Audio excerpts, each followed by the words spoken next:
وأمرت أن أكون من المؤمنين وأن أقم وجهك للدين حنيفا ولا تكونن من المشركين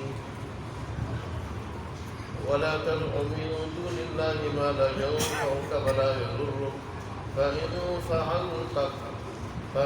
فعلت فإنك إذا من الظالمين وإن يمسسك الله بضر فلا كاشف له إلا هو وإن يردك بخير فلا راد لفضله يصيب به من يشاء من عباده وهو الغفور الرحيم. صدق الله مولانا العظيم وصدق رسوله النبي الأمي الكريم ونحن على ذلك لمن الشاهدين والشاكرين والحمد لله رب العالمين. اللہ اکبر. گزشتہ آیات میں آپ نے حضرت یونس علیہ السلام پہ جو آزمائشیں آئی اور قوم پہ عذاب آنے کے بعد اللہ تبارک و تعالیٰ نے قوم کے حد درجے گڑگڑانے کی وجہ سے اور ان کو یہ انفرادی حیثیت دیتے ہوئے وہ عذاب روک دیا تھا اس کا.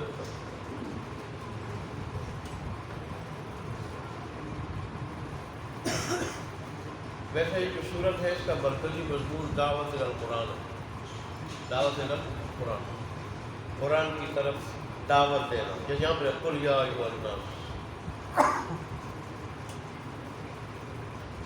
اس میں قرآن مجید کی حقانیت، صداقت بھی بیان ہوئی، رسول اللہ کی رسالت بھی بیان ہوئی اور دیگر چیزیں بھی بیان ہوئی، لیکن مرکزی مضمون دعوت القرآن. اللہ تبارک و تعالیٰ کی وحدانیت کا بھی ذکر ہے، معاد کا ذکر ہے. معاد جیسے شاہ ولی اللہ محدث دہلوی میں فرماتے ہیں کہ معاد کی دو قسمیں، ایک معاد عقل کی دو قسمیں، عقل معاش ہے اور ایک عقل معاد ہے. عقل معاش کون سی عقل ہے کہ جس کی وجہ سے آدمی دنیا میں ترقی کرتا ہے، بس وہ دنیا اور دنیا کی ترقی سکھاتی ہے، آخرت کو وہ جانتی نہیں ہے. اور ایک ہے عقل معاد، وہ آخرت کی ترقی سکھاتی ہے. آخرت کی ترقی کیا ہے وہ اور اس کے اسباب کیا ہے وہ سکھاتی ہے، اسی کی طرف انسان کو لے جاتی ہے. قرآن اور حدیث کی مجالس سے عقل معاد بنتی ہے.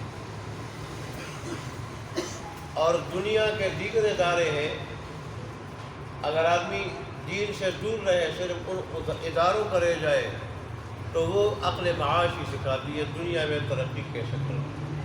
آج چائنا کہاں پہنچا ہوا ہے دنیا میں، تو اس کا یہ حال ہے. جاپان کہاں پہنچا ہوا ہے، امریکہ کہاں پہنچا ہوا ہے.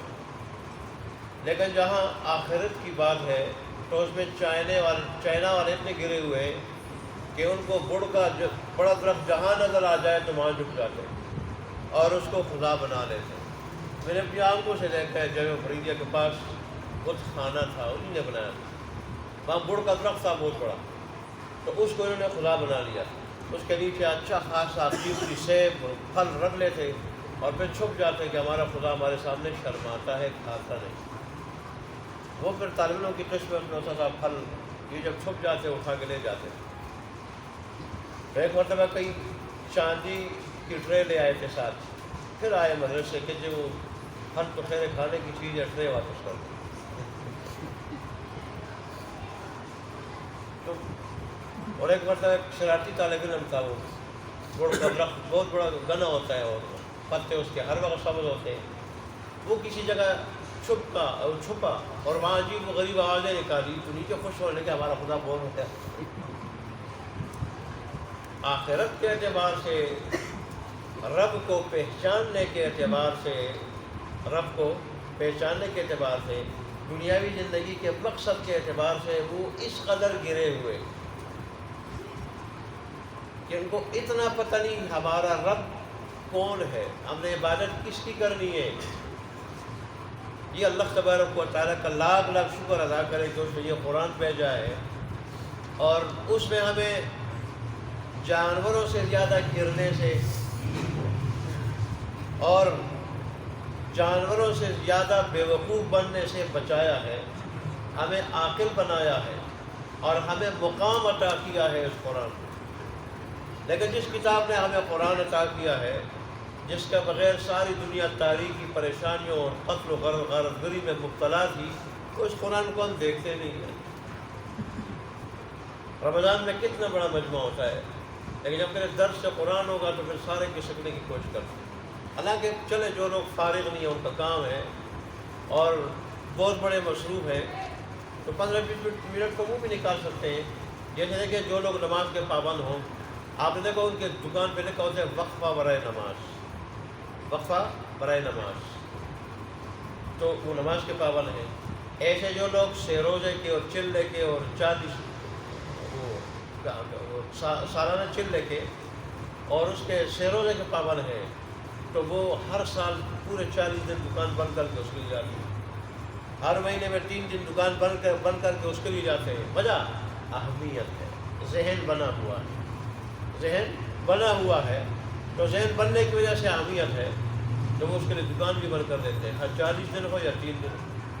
بعض ایسے بھی ہیں جنہوں نے پہلے وقت نہ لگایا ہو، وہ 4 مہینے کے لیے دکان بند کر دیتے ہیں، اور جو زیادہ اس میں لگے ہوئے ہیں وہ 7 مہینے 7 سال کے لیے جو اپنا کاروبار چھوڑ دیتے ہیں۔ وہ سونے کا کاروبار کیوں نہ کر رہے ہو اور سونے میں لاکھوں روپے کیوں نہ کما رہے ہو، وہ بند کر دیتے ہیں اور بیرونی سفر پہ چلے جاتے ہیں۔ وجہ ذہن بنا ہوا کہ وہ دوسرے درجے کی چیز ہے، اصل نہیں ہے۔ اصل یہ تو ہمارا ذہن کب کہاں بنے گا؟ ماحول میں بنے گا۔ ماحول میں تو ہم آتے نہیں ہیں، جاتے نہیں ماحول میں۔ ہمارا ماحول کیا ہے؟ بس گپ شپ والا، گپ شپ، جہاں بھی گپ شپ والا ماحول مل جائے وہاں بیٹھ جاتے ہیں۔ 2 آدمی ہو، 4 آدمی ہو، 10 آدمی ہو، وہاں بیٹھ جاتے ہیں، اگرچہ کسی کی غیبت کر کے اپنی آخرت برباد کرنے والے کیوں نہ ہو، اگرچہ کسی کے خلاف منصوبہ بنا کے اپنی آخرت برباد کرنے والے کیوں نہ ہو اور دنیاوی زندگی خطرے میں ڈالنے والے کیوں نہ ہو، اگرچہ گناہ والی مجلس ہو، وہاں تو بیٹھ جاتے ہیں، لیکن قرآن و حدیث کی وجہ سے نہیں بیٹھتے۔ اس سے بڑھ کر بدبختی اور کیا ہوگی؟ ہمیشہ ہمیشہ ذہن بنتا ہے، جان بھی جاتا ہے وہاں ذہن اسی طرح بنتا، اسی طرح ذہن بنتا۔ تبلیغی جماعت والے تبلیغ میں جاتے ہیں، ان کا ذہن وہاں بن جاتا ہے، وہ اپنا کام پابندی سے کرتے ہیں۔ ایسے جو ان مجالس میں آ جاتے ہیں تو اللہ اس قرآن کی برکت سے اور حدیث کی برکت سے، اللہ اور اس کے حبیب اور صحابہ کرام اور بزرگان دین کے واقعات اور نیک اقوال کی وجہ سے ان کے دل کی کایا پلٹ رہتا ہے۔ پھر ایک تو دل کا سکون بھی مل جاتا ہے۔ یہ دلی سکون ایسی چیز ہے کہ اس کے لیے بڑی دنیا پریشان ہے، گولیاں کھا رہی ہے اور طرح طرح کے جو ہے نا وہ ٹوٹ کے کر رہی ہے دنیا، لیکن کہیں سے جو ہے وہ دلی سکون نہیں مل رہا۔ بہت سارے لوگ خودکشی بھی مجبور ہو جاتے ہیں۔ وہ دلی سکون قرآن کا اعلان ہے، الا بذکر اللہ تطمئن القلوب۔ سنو، آگاہ رہو، دل مطمئن ہوتے ہیں اللہ کے ذکر سے، اللہ کے ذکر سے۔ بس اللہ کا ذکر کہاں ہوتا ہے؟ اللہ کا ذکر نماز ذکر۔ یہ جو مختلف ورد ہم پڑھتے ہیں حدیث میں جن کا آیا ہے، سبحان اللہ، الحمد للہ، اللہ کا ذکر، یہ اللہ اور اس کے رسول کی باتیں جو کر رہے ہیں، یہ اللہ کا تذکرہ، اللہ کا ذکر ہے۔ ہم دنیا میں کہتے نہیں فلانا آپ کا ذکر کر رہے تھے، کبھی تذکرہ کر رہے تھے، کبھی کہتے آپ کا ذکر کر رہے تھے۔ مطلب کیا ہے؟ آپ کو یاد کر رہے تھے، آپ کی باتیں کر رہے تھے۔ تو یہ قرآن کے درس میں، حدیث کے درس میں اللہ اور اس کے رسول کی باتیں ہوتی ہیں۔ تو اسی سے اللہ نے اعلان فرمایا ہے بڑے جلے حروف کے ساتھ قرآن میں کہ ایک تو ایمان سے بشرط ہے کہ کامل ایمان اسے اطمینان قلب ملتا ہے، اور ایک میرے ذکر سے، اور اس کے سوا کہیں بھی سکون نہیں ہے۔ جتنا آدمی دنیا میں آگے جاتا ہے تو اتنی پریشانی بڑھتی ہے۔ وجہ اس کی کیا ہے؟ انسان اس کی یہ فطرت ہے، یہ کروڑ پتی کیوں نہ ہو، یہ ارب پتی کیوں نہ ہو، یہ کھرب پتی کیوں نہ ہو، یہ ہمیشہ اپنے سے آگے لوگوں کو دیکھتا ہے، اور پیچھے لوگوں کو نہیں دیکھتا ہے کہ میں کھرب پتی ہوں، مجھ سے پیچھے کتنے ہیں، ارب پتی مجھ سے پیچھے ہیں، کروڑ پتی مجھ سے پیچھے ہیں، لاکھ پتی مجھ سے پیچھے ہیں، اور پھر ہزاروں پتی مجھ سے پیچھے ہیں، اور پھر ایسے بھی ہیں جن کے پاس سینکڑوں بھی نہیں، کچھ بھی نہیں ہے، وہ بھی تو دنیا میں ہے نا، وہ میرا بہت پیچھے ہے۔ لیکن نہیں، اس کی نظر آگے ہوتی ہے، انسان کی فطرت ہے، اور یہ اللہ کے حبیب نے 1400 سال پہلے یہ بات ارشاد فرمائی، تو یہ اگلوں کو دیکھتا ہے، اور ظاہر ہے اگلوں تک پہنچ نہیں سکتا، تو پھر یہ پریشان ہوتا ہے، پھر ذہنی ٹینشن میں مبتلا ہوتا ہے، میں ان تک کیوں نہیں پہنچتا، یہ کیسے انہوں نے ترقی کر لی، آگے کتنے کیسے بڑھ گئے، میں کیوں نہیں پہنچ پاتا وہاں پہ۔ تو پھر یہ ہو جاتا ہے، ایک تو پریشان ہو جاتا ہے، دوسرا اللہ کا ناشکرہ بن جاتا ہے۔ ہمیشہ آدمی شکر گزار جب بنے گا، حد اعتدال پہ رہے گا، قناعت اختیار کرے گا، ایسی مجالس میں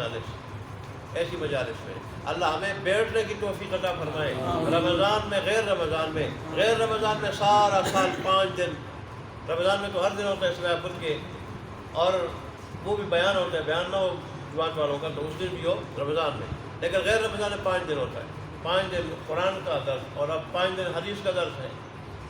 تو غیر رمضان میں حدیث کا درس تھوڑا لمبا ہو جائے تو اس میں کیا حرج ہے، نماز کے بعد اگر ہو تو اس میں کیا حرج ہے، جس کو جانا ہے اٹھ رہے تو ویسے بھی چلے جاتے ہیں۔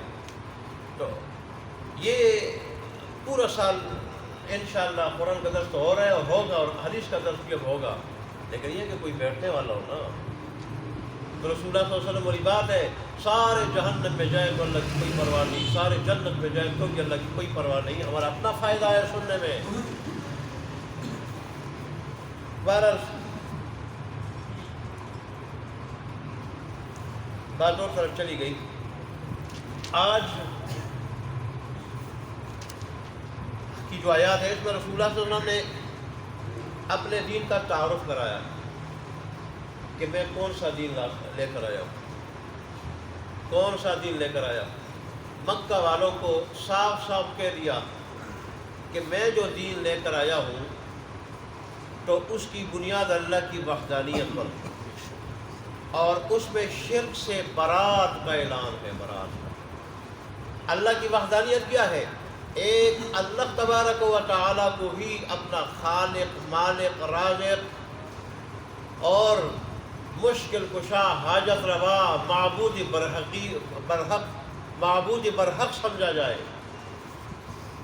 اور ساری مشکلات آدمی اسی سے مانگے، ساری ضروریات اسی سے مانگے، ساری حاجتیں اسی سے مانگے، اور قرب حاصل کرے تو اسی کا، تقرب حاصل کرے تو اسی کا، اور تقرب حاصل کرنے کے لیے آدمی کوئی نذرانہ دے، ہاں وہ نقد ہو، ہاں راشن کی صورت میں ہو، ہاں جانور کی صورت میں ہو، تو اس کے نام ہو، اس کے غیر کا نام نہ ہو۔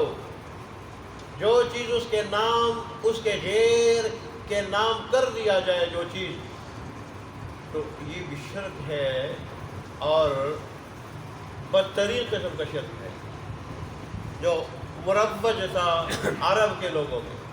تو رسول اللہ صلی اللہ علیہ وسلم نے یہ تعارف کرایا اپنے دین کا کہ میں اس دین کو لے کے آیا ہوں۔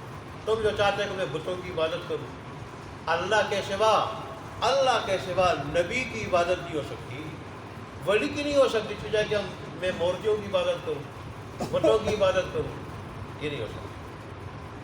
میرا یہ پروگرام ہے، بس ترجمہ کرتے ہیں، ترجمے سے ہی مسئلہ حل ہو جائے گا انشاءاللہ۔ اچھا یہ قل آپ کہہ دیجئے، یا ایھا الناس، اے لوگو، ان کنتم، اگر ہو تم، فی شک کسی شک میں، من دینی میرے دین کی طرف سے، میرے دین سے، یوں بھی کر سکتے ہیں میرے دین سے کسی شک میں ہیں آپ، فلا اعبد الذین تعبدون من دون اللہ، تو میں نہیں عبادت کرتا ان لوگوں کی کہ جن کی تم عبادت کرتے ہو اللہ کے سوا، ولکن اعبد اللہ الذی، لیکن میں اس اللہ کی عبادت کرتا ہوں کہ جو یتوفاکم، تمہیں موت دیتا۔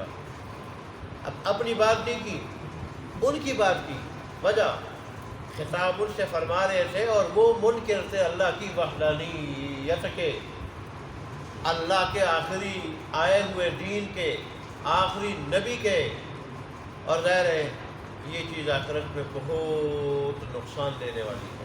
تو رسول اللہ نے فرمایا کہ تم نے مر کے اللہ کے سامنے جانا ہے، تو پھر کیا اللہ تبارک و تعالیٰ تم سے شرک کے بارے میں پوچھے گا نہیں؟ تمہیں سزا نہیں دے گا؟ اس دین پر حق کا جو انکار کر رہے ہو اور مخالفت کر رہے ہو، اللہ اس کی سزا نہیں دے گا؟ اس کو سوچتے نہیں ہو تو؟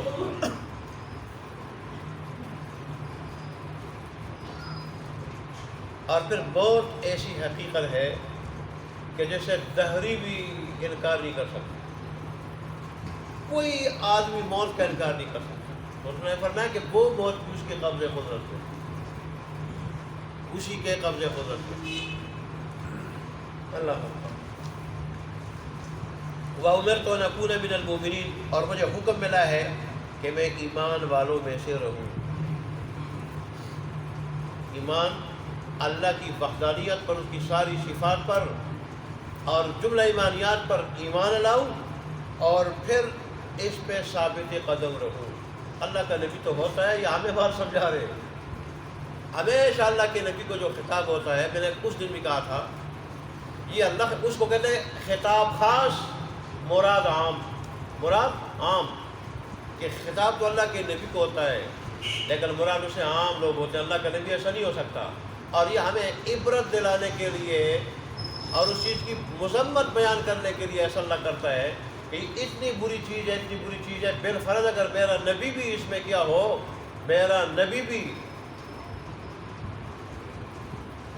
بھی اگر اس میں مشغول ہو جائے اور اس کا ارتکاب کر لے تو وہ بھی معاف نہیں ہو، تو اور لوگ پھر کیا مقام رکھتے ہیں نبی کے سامنے؟ بالفرض محال، یعنی برائی اور مذمت اس چیز کی بیان کرنا مقصود ہوتا ہے اللہ تبارک و تعالیٰ کہ شرک اتنی بری چیز ہے، اگر کوئی نبی اس میں مصروف ہو جائے تو وہ بھی معاف نہیں ہوگا۔ تو پھر جو تم کیسے معاف ہو سکتے ہو؟ تم عام لوگ کیسے معاف ہو سکتے ہو؟ جیسے ہم دنیا میں کہتے ہیں کہ فلانا تو ایسا حکمران ہے، وہ اپنے وزیر مشیر کو بھی اگر غلط کام کرے معاف نہیں کرتا، تو عام لوگوں کو کیا معاف کرے گا؟ نہ کہ وزیر مشیر کو سزا دینے میں بعض اوقات آپ کے لیے مشکلات پیدا ہو جاتی۔ تو ایسا اللہ کہہ رہے شرک کی مذمت بیان کرنے کے لیے کہ اگر بالفرض میرے انبیاء تو معصوم ہیں، اس سے بڑے دور ہیں، بالفرض وہ ایسے ہو جائیں تو وہ معاف نہیں ہوں گے، یہ اتنی بری چیز ہے، تو تم کیسے معاف ہو سکتے ہو؟ ورنہ اللہ کا نبی تو نبوت سے پہلے معصوم ہوتا ہے۔ وَأَنْ أَقِمْ وَجْهَكَ لِلدِّينِ حَنِيفًا، اور مجھے یہ بھی حکم ہے کہ رکھو تم اپنی ذات کو، قائم رکھو اپنی ذات کو، قائم رکھو اپنی ذات کو، قائم رکھو اپنی توجہ کو، اپنی توجہ کو قائم رکھو، للدین، دین کے بعد اپنی پوری کی پوری توجہ اس دین کی طرف رکھو۔ وجہ ذات کو بھی کہا جاتا ہے، وجہ رخ کو بھی کہا جاتا ہے، اور وجہ توجہ کو بھی کہا جاتا ہے۔ کچھ اللہ کی طرف سے حکم یہ ہے کہ اپنی پوری کی پوری توجہ اور اپنی ذات کو اس دین کی طرف متوجہ رکھنا، دین کی طرف متوجہ رکھنا، اور حنیفہ یکسو ہو کر۔ حنیف کس کو کہتے ہیں؟ جو ہر طرف سے ہٹ کر ایک رب کی طرف آنے والا ہو، رب کی طرف آنے والا ہو۔ تو مجھے بھی اللہ کا یہ حکم ہے کہ ہر طرف سے ہٹ کر ساری توجہ اس دین کو، ایسا عظیم دین میں لے کر آیا۔ وَلَا تَكُونَنَّ مِنَ الْمُشْرِكِينَ، اور مت ہو مشرکوں میں سے، اور مت ہو مشرکوں میں سے. یہ مجھے اللہ کی طرف سے حکم ملا ہے. وَلَا تَدْعُ مِن دُونِ اللَّهِ، یہ رسول اللہ صلی اللہ علیہ وسلم مشرکوں سے، عرب کے کافروں سے اپنے دین کا تعارف کرا رہے ہیں کہ میرے دین کی بنیاد اللہ کی وحدانیت اور شرک سے برات پہ. وَلَا تَدْعُ مِن دُونِ اللَّهِ مَا لَا يَنفَعُكَ، اور مت پکارو اللہ کے سوا ان چیزوں کو جو تمہیں نفع نہ دے سکے. وَلَا يَضُرُّكَ، اور نہ نقصان دے سکے. رسول اللہ نے فرمایا کہ ساری دنیا کے انسان جو گزر چکے وہ بھی اور جو قیامت تک آئیں گے وہ بھی اکٹھے ہو جائیں، اور جس آدمی کے لیے اللہ نے نفع رکھا ہے اسے نقصان نہیں پہنچا سکتے، اور جس کے لیے اللہ نے نقصان رکھا ہے تو اس کو نفع نہیں پہنچا سکتے.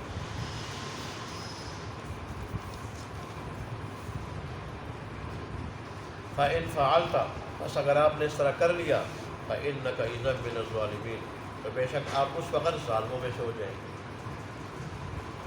وَإِن يَمْسَسْكَ اللَّهُ بِضُرٍّ، اور اگر پہنچ جائے آپ کو کوئی تکلیف، فَلَا كَاشِفَ لَهُ إِلَّا هُوَ، بس اس کو دور کرنے والا کوئی نہیں سوائے اس کے، سوائے اس کے. لہذا ما فوق الاسباب اللہ کو پکارنا چاہیے.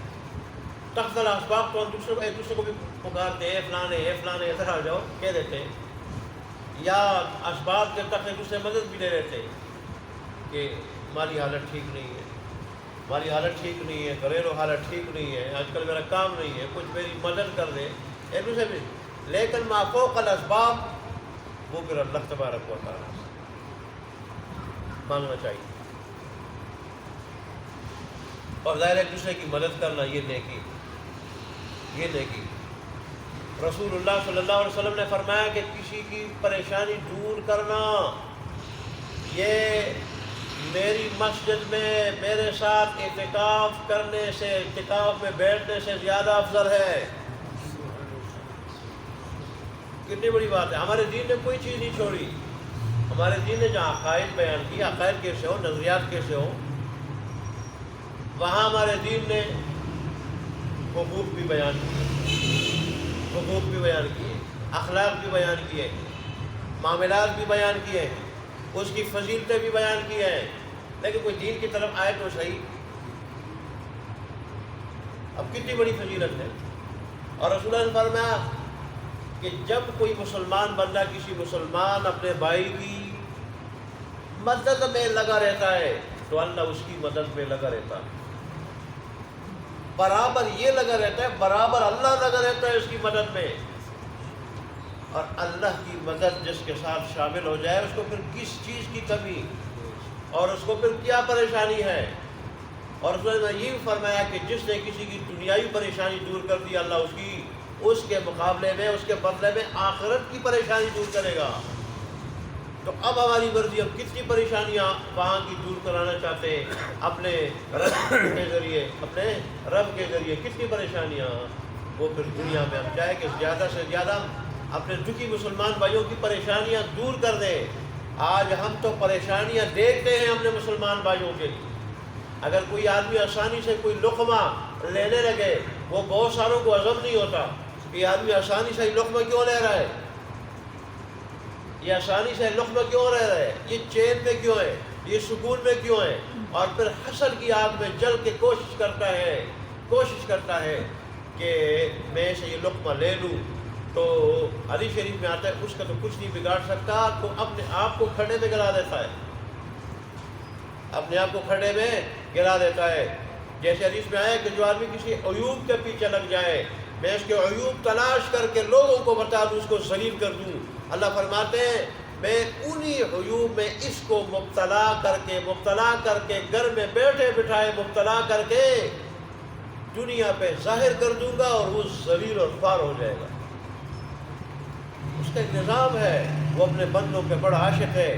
جیسے والدین اپنی اولاد کے عاشق ہیں، ایسے وہ اپنے بندوں کے عاشق ہیں. اور وہ کہتا ہے میرے بندے مجھ پہ ایسے ہیں جیسے کہ والد کا کنبہ ہوتا ہے، والد کا کنبہ ہوتا ہے.